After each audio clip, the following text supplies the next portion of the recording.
যে ছবির যে বক্তব্য, যেটা শিবপ্রসাদ নন্দিতারা সবসময় তাদের ছবির মাধ্যমে একটা সামাজিক বার্তা তো প্রেজেন্ট করে দর্শকের কাছে, সেখানে এই বার্তাটা, এই বিশেষ সামাজিক বার্তাটা আমার মনে হয় আরও গুরুত্বপূর্ণ।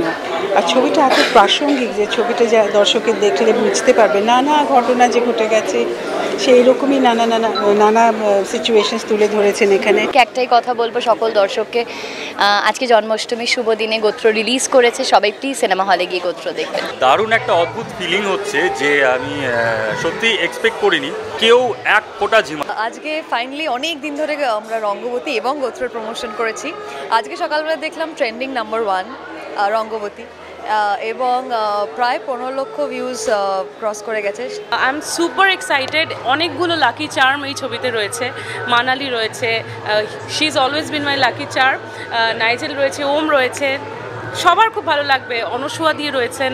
সবাই প্লিজ সিনেমা হলে গিয়ে ছবিটা দেখবেন, রঙ্গবতী শুনবেন এবং সবার আগে শোনাবেন। খুব আনন্দের খবর এটা, এবং ছবিটা দেখলে আমরা সবাই জানতে পারবে যে ছবিটা একটা এমন গোত্রের কথা বলে যে গোত্রটা ঠিক জাত ধর্ম বর্ণের উপর নির্ভর করে না, যেখানে ভালোবাসাটাই শেষ কথা, সেই গোত্রের ছবি এটা। গোত্রের মধ্যে অনেক কিছু শেখার আছে এবং একটা উপলব্ধি করার মতন ছবি আর কি।